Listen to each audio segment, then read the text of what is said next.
Boa noite, na paz do Senhor Jesus Cristo.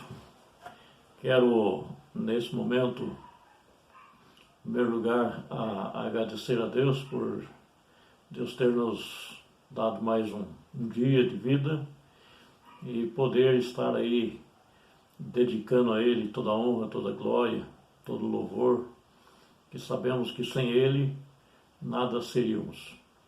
Quero dizer que, para quem não me conhece, sou o pastor João Teles dos Santos, aqui de Joinville, da Segunda Igreja Batista Sétimo Dia de Joinville, e quero nessa oportunidade estar aí compartilhando com os irmãos uma passagem das Escrituras que é muito interessante até para a gente contextualizar com a realidade dos dias atuais que nós vivemos, em que muitas vezes justamente o que ocorreu no tempo de Jesus muitas vezes se repete de tempo em tempo as mesmas situações, e é importante, por essa razão é importante a gente buscar sempre as orientações das Escrituras Sagradas, porque através dela Deus vai sempre estar nos orientando, nos ademoestando, e através das Escrituras a gente vai então buscando cada dia mais aprimorar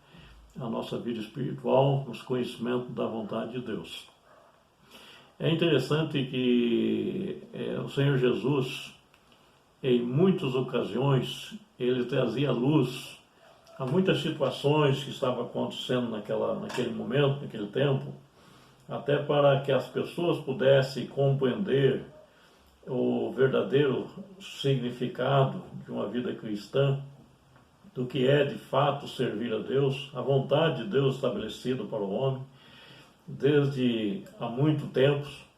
Então Jesus, muitas vezes ele utilizava de parábola, e as parábolas para exemplificar e na mente daquelas pessoas, ou para que eles pudessem ter um entendimento, compreender um pouco melhor aonde eles estavam falhando, e a parábola ela tinha como finalidade trazer luz, fatos que muitas vezes eram encobertos pela própria vida do povo, da forma com que eles viviam. Então as parábolas ela ajudavam as pessoas a compreender o verdadeiro e real amor de Deus para com a humanidade. Então a gente vê Jesus muitas vezes ele sendo alvo de crítica. Muitas pessoas na sua época, principalmente a gente encontra em muitas passagens da Escritura, ele cercado de pessoas simples, humildes, pessoas que de fato estavam ali desejosos de saber o que esse mestre, qual a mensagem que ele tinha para transmitir, e ele se encontrava à sua volta também muitas pessoas em que eram grandes conhecedores da Escritura, e a Bíblia fala que eram escribas, eram justamente as pessoas que tinham, em que ao longo do tempo escreveram as tradições e que davam justamente as orientações, as interpretações da lei para o povo. Por sua vez, tinha também um grupo chamado fariseu, que era um povo separado, não se misturava com o povo. Eles mantinham justamente dentro de um conceito religioso um certo legalismo.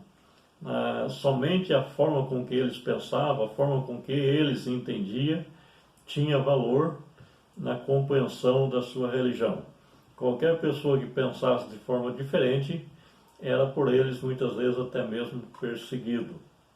Então os escribas eram um grupo de pessoas que tinham um grande conhecimento da lei, e os fariseus eram um outro grupo de pessoas também, que os escribas faziam parte desse grupo também, só que eram pessoas mais distintas no sentido de aplicar, fazer valer aquilo que dentro do conceito de entendimento dos fariseus se tinha. Então a passagem que eu quero aqui meditar nessa noite se encontra em Lucas capítulo 15, do versículo 1 a seguir. Então eu quero aqui pensar com os irmãos, analisar em quatro pontos, quatro tópicos importantes que se destaca nessa parábola. A primeira dela é justamente o que Jesus, no capítulo 15, versículo 1 e 2, está acontecendo à sua volta. Então, no capítulo 15, versículo 1 e 2, diz assim, que aproximando-se de Jesus,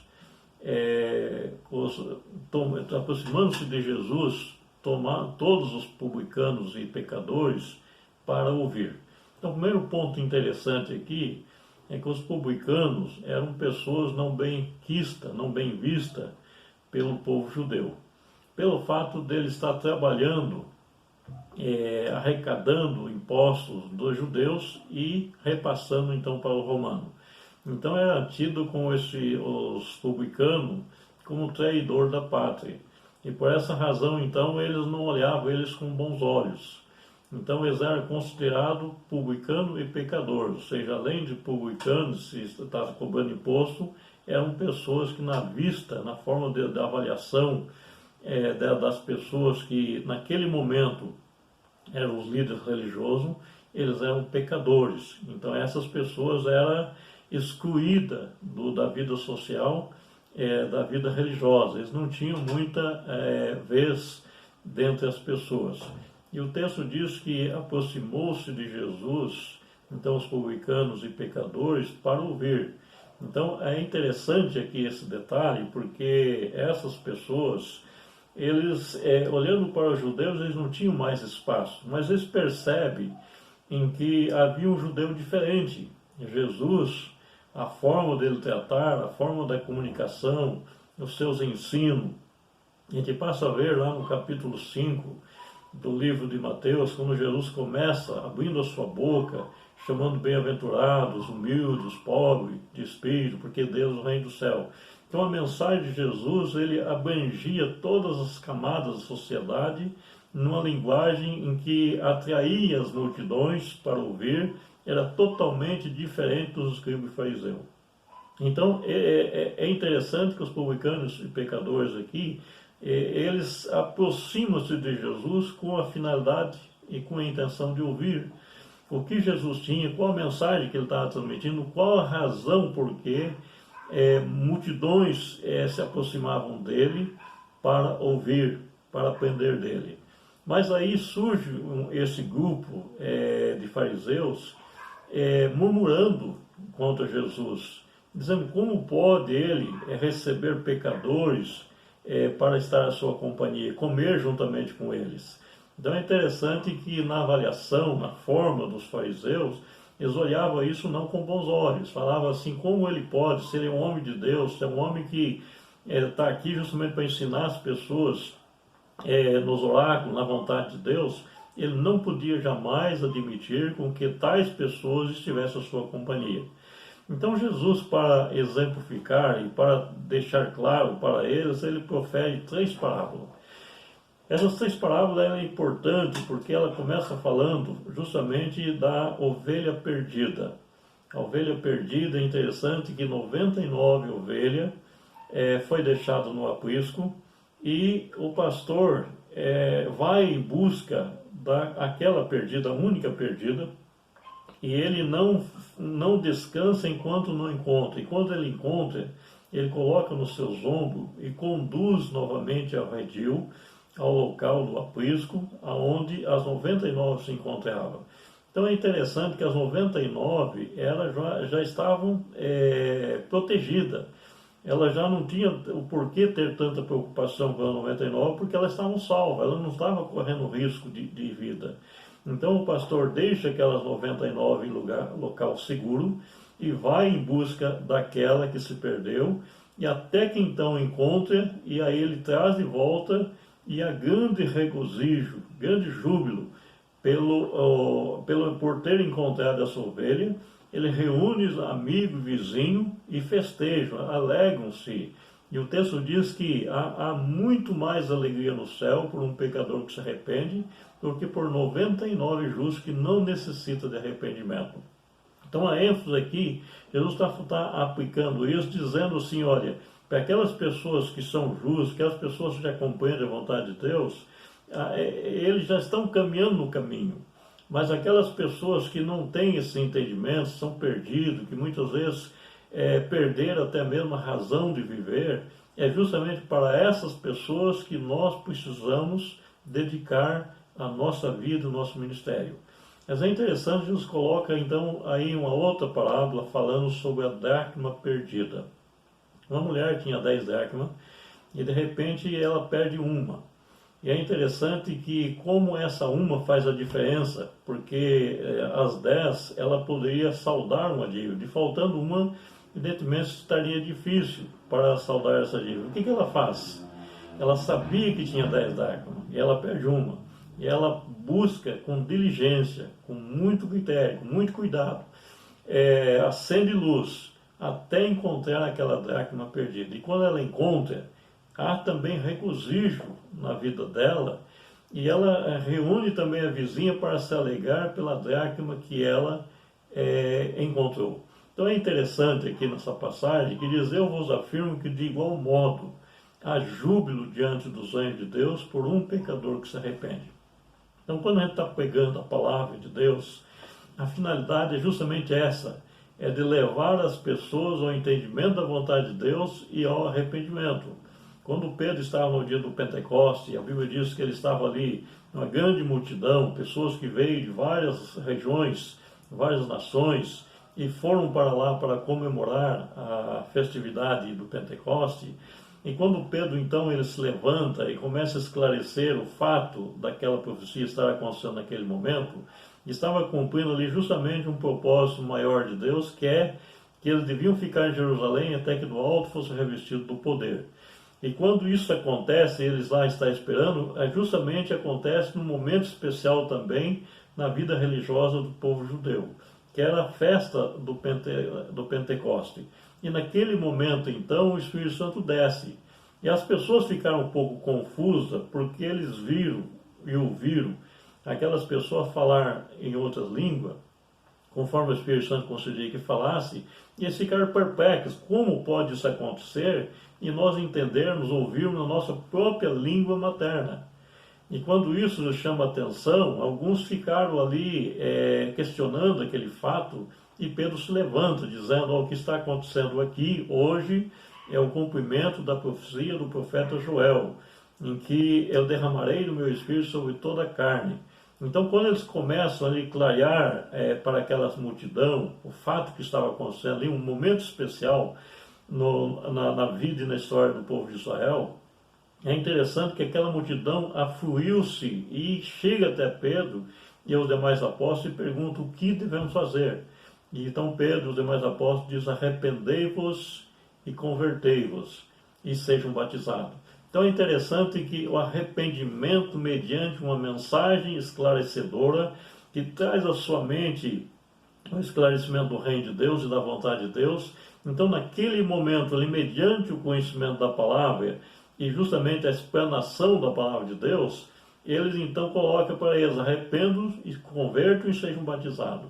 Então é interessante que aquelas pessoas que entenderam, que compreenderam, que eram certamente pessoas que muitas vezes eram religiosos, mas que não tinham um entendimento claro, o que muitas vezes tinha até um desejo, a esperança de um dia ver justamente o Messias, e ali houve justamente essa oportunidade, e é onde que os apóstolos esclarecem, quase, a Bíblia fala que aproximadamente 3.000 almas desceram as águas do batismo.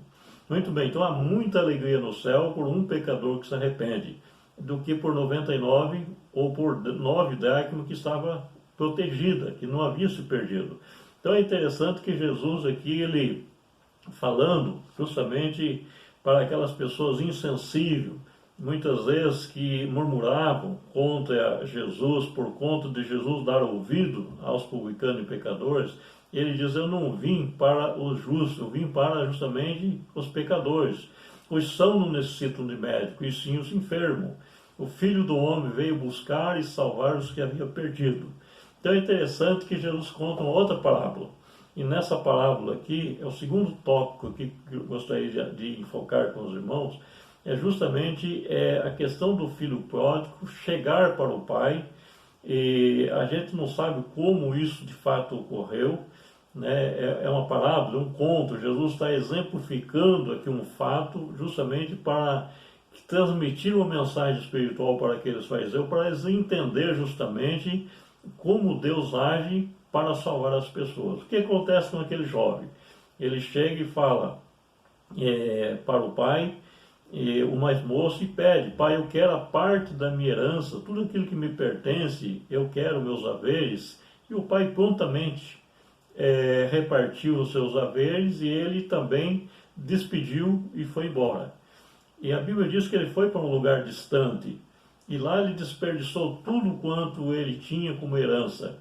E de repente, diante desse fato, esse jovem, ele começa a perceber de que a situação, enquanto ele tinha muito dinheiro, enquanto a herança estava ainda com ele, aí de repente ele começa a gastar, e as coisas e chegou até um ponto em que não havia mais o que gastar. Ele perdeu tudo, esbanjou tudo.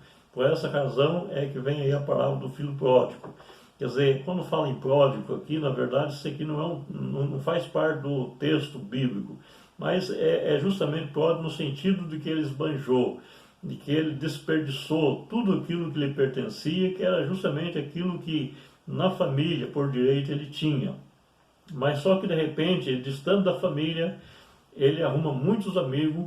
A Bíblia até fala que gastou muito dinheiro com prostituta, com meretrizes, e de repente ele percebe um momento que aquele dinheiro, que era a segurança dele, acaba. E ele não tem mais agora dinheiro. E aí ele começa a perceber que toda aquela fama que ele conquistou momentaneamente, porque ele tinha dinheiro, também se vai embora. As pessoas que eram seus amigos começam um após um deixá-lo. E ele fica sozinho, e de repente ele começa a passar necessidade, e ninguém lhe socorria. E o que acontece com a história desse jovem é que, diante dessa situação, no versículo 14, e 1 Lucas capítulo 15, no versículo 14 diz: depois de ter consumido tudo, ou perdido tudo, de forma absolutamente, sobreveio àquele país uma grande fome. E ele começou a passar necessidade. Ou seja, se não bastasse, ele perde tudo quanto ele tinha de herança. Agora vem uma situação inesperada, que é uma grande fome naquele país onde ele se encontrava, e agora as coisas ficou muito complicado para ele. Então ele foi e agregou-se com o cidadão daquela terra, e o cidadão daquela terra, quem contratou ele para um trabalho, ele teve que ir ao campo apacentar porcos. Então imaginamos a situação desse jovem, como ele começa agora a sofrer a consequência justamente de uma escolha errada, ou seja, de sonhos mirabolantes que muitas vezes o jovem tem, que o desejo dele de sair, distanciar-se dos pais, viver a vida sozinha, muitas vezes tem um preço a pagar. E aqui ele começa então agora a apacentar porcos, só que a situação é muito mais agravante do que se imagina. No verso 16 diz que ali ele desejava fartar-se ou alimentar-se com as farroba, ou seja, a comida que os porcos comiam, e ninguém lhe dava nada. Então ele chega no fundo do poço, ele chega um momento que ele não tinha mais amigo, que ele não tinha mais ninguém por si, e ele estava ali olhando aqueles porcos comendo, e ele passando necessidade, desejando até mesmo comer a comida que porcos comia. Tratando-se de um judeu, talvez não haja aqui algo mais humilhante, porque tudo aquilo que dizia a respeito de um judeu caiu por terra. Nada mais teria de valor na vida dele, ele perdeu tudo, ele ficou ali justamente no fundo do poço. E o que é que acontece nesse momento? Verso 17 começa a surgir justamente uma luz que vai mudar totalmente a vida desse jovem, levando eles a um verdadeiro arrependimento, uma verdadeira conversão. Então, no versículo 17, diz que ele, caindo em si, ele começou a dizer: quantos trabalhadores de meu pai têm pão com fartura, eu aqui morro de fome. Aqui ele começa a perceber, ele cai em si, começa a olhar para a sua realidade, diz: olha, quantos trabalhadores, são servos, escravos, aquelas pessoas estão lá trabalhando para ganhar o seu salário, mas eles estão bem cuidados pelo seu pai. E ele dizendo assim: eu aqui agora estou morrendo de fome. O que acontece com esse jovem? No versículo 18 diz: levantar-me-ei, irei ter com meu pai. e lhe direi: Pai, pequei contra o céu e diante de ti, já não sou digno de ser chamado teu filho. Trata-me como um dos teus trabalhadores.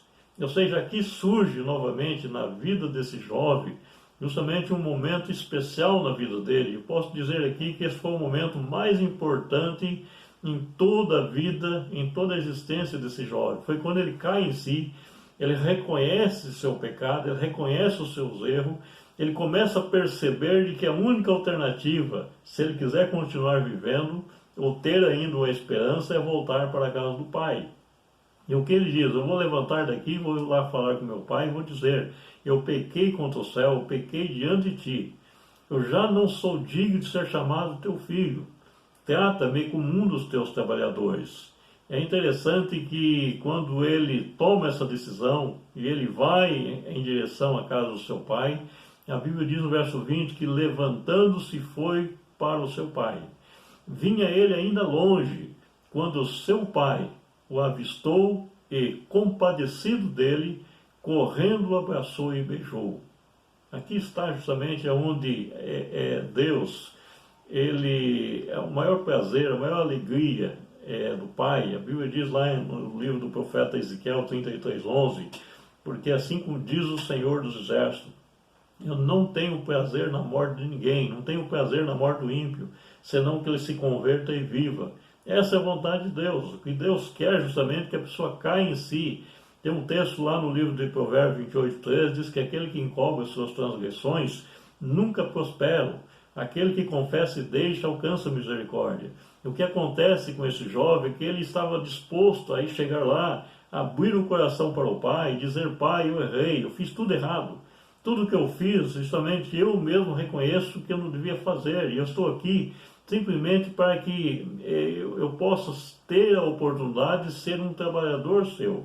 Porque eu sei que os seus trabalhadores são bem tratados. E aí então ele diz que, no verso 20, diz que levantando-se foi para o seu pai. Vinha ele ainda longe, quando o seu pai o avistou e, compadecido dele, correndo o abraçou. Aqui está justamente o amor do pai em justamente esperar, aguardar o retorno daqueles que um dia estará com ele por toda a eternidade. E a Bíblia diz que o pai então abraçou, e o filho diz ao pai: pequei contra o céu diante de ti, já não sou digno de ser chamado teu filho.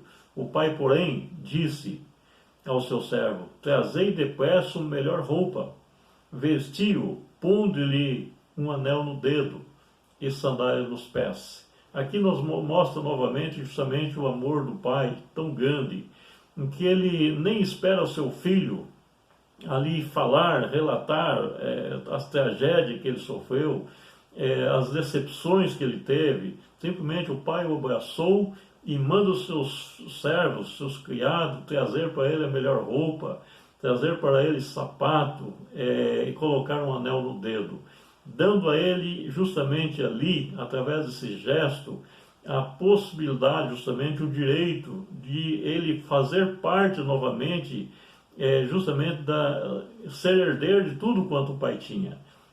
O pai não estava preocupado com o que ele gastou, com o que ele fez, estava preocupado e alegre e feliz por ele ter voltado.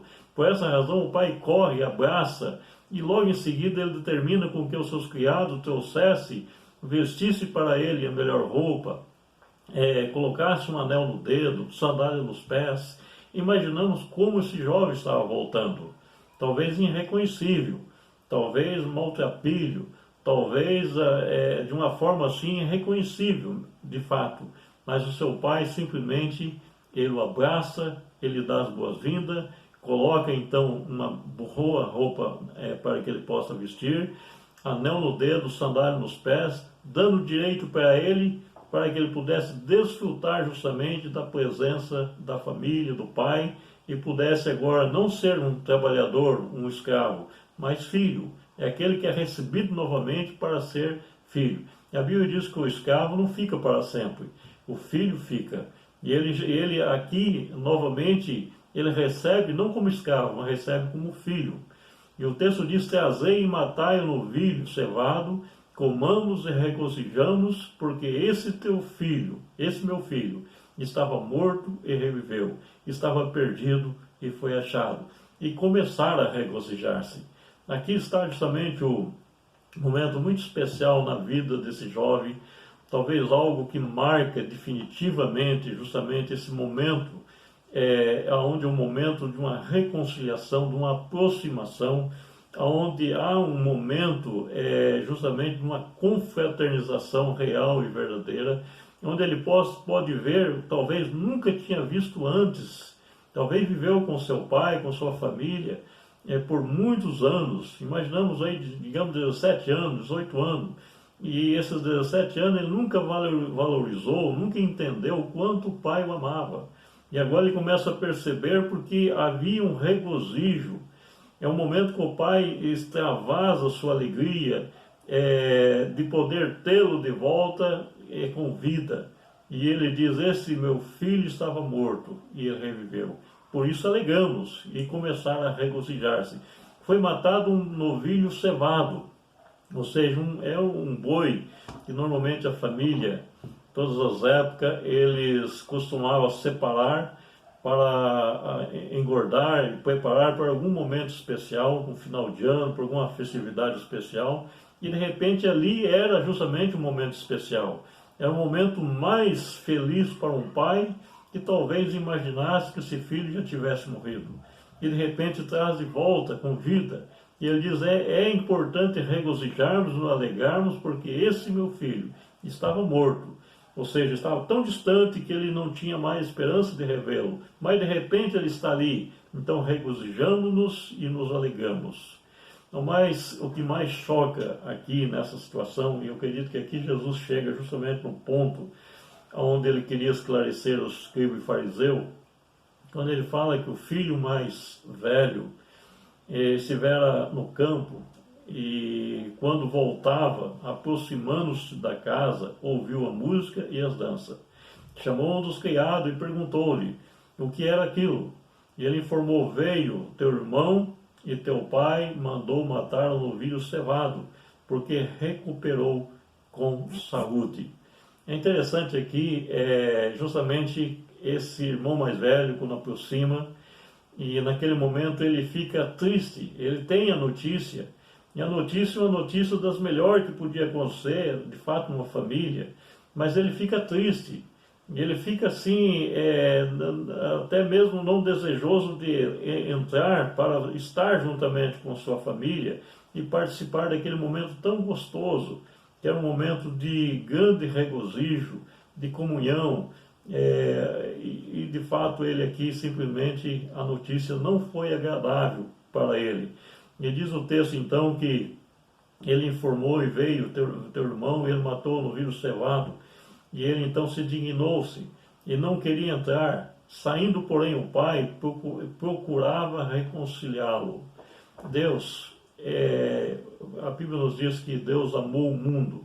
Ele não amou algumas pessoas, ele amou todas as pessoas. O amor de Deus é tão profundo, tão grande, é tão imensurável, em que a gente não pode descrever, não há como descrever. O amor de Deus é com que todas as pessoas do planeta pudessem ter um reencontro pessoal com Ele, pudesse justamente ser salvo. Mas para isso é preciso que arrependimento e crer no Evangelho, crer no Senhor Jesus.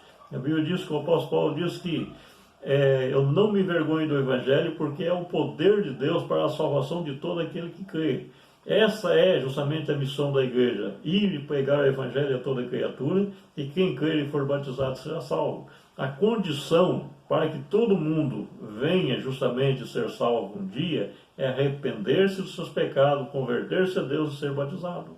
Ou seja, confessando Jesus, aquele que foi morto no nosso lugar na cruz, como seu único e suficiente Salvador. A Bíblia diz que, sempre dando ênfase em todas as Escrituras, da importância do Evangelho, ao anunciar essa mensagem de boas novas, mostrando para as pessoas que, de fato, tudo quanto nós precisávamos fazer, o Senhor Jesus fez no nosso lugar.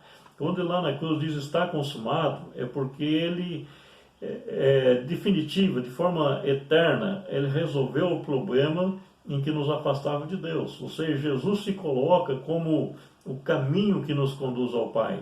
E por meio do Senhor Jesus, nós passamos então a desfrutar justamente da presença do Pai nas nossas vidas. Essa esperança gloriosa do dia estarmos com Ele, não é porque somos bons, somos melhores que os outros, não.